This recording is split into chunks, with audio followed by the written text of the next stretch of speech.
Hey, Mosaic. Thanks for checking in for our midweek update here. Uh, Fall's here. Fall has started. My youngest, Owen, is an eighth grader and just started back to school yesterday. So summer has ended. Fall is here. Whatever school might look like, certainly the weather is changing.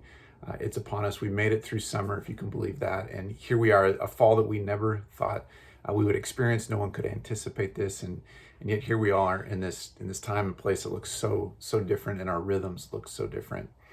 I want to take just a couple minutes just to tell you about this Sunday. I've got three things to share with you about this Sunday specifically, in hopes that you would plan on it and be there, not just with our Sunday worship time, our teaching and worship that we've been recording midweek and then playing Sunday at 10 a.m., but then also connect with others at Mosaic.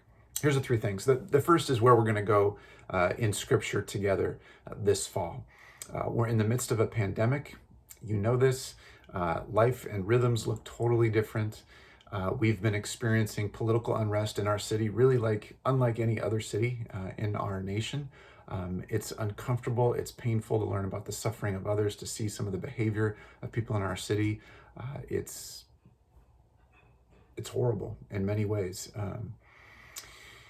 And also, to add to it, you know this, we've got an election coming up. We're in an election cycle, both locally and nationally, and apparently we don't do that really well as a nation. With all that said, one of the things that we are experiencing as followers of Jesus is a tug on us on who we are. We're in the midst of some chaos and crisis, and when that happens to anyone, but for us as followers of Jesus, there's a tug on where our allegiance lies, how we will respond and behave, how we understand who we are. And so we're going to go into Scripture this fall. We're calling the series Anchored. And it is so important that we remind ourselves in the Bible and to one another that we are anchored in God. That Jesus is our anchor, that's where we find our identity and our hope.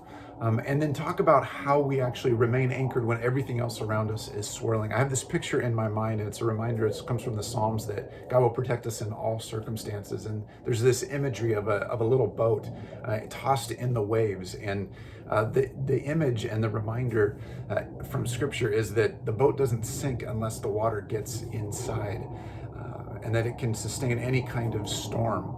We're experiencing that right now, and at times it feels like it's getting inside of us, and we're angry and full of anxiety, in tension with others, questioning how we represent Jesus well in our city in this season.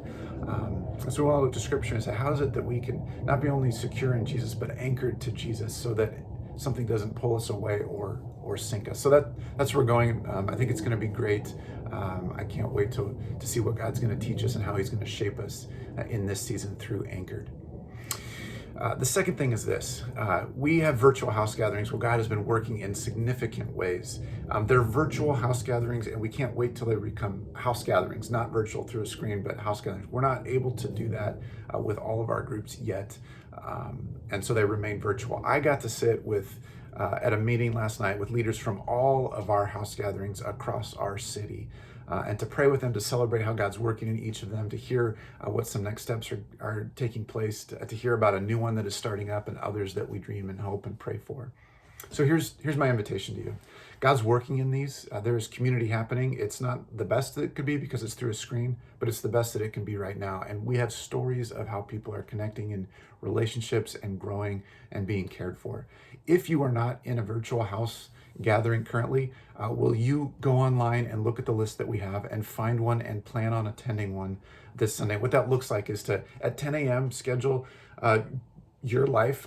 So Sunday morning, you can sit down in front of a screen and watch our gathering. It's about 40 minutes from 10 to 10:40. And then there's a whole list where you can click on and jump into a virtual house gathering. And you'll show up a screen like this, and you'll see others on the screen. And you'll have to click through, and maybe it's a little clunky of how to turn off mute so you can be heard, how you can see everybody on the same screen. But it's a chance to be with one another, to take communion together, to pray with one another, to engage and develop friendship and relationship.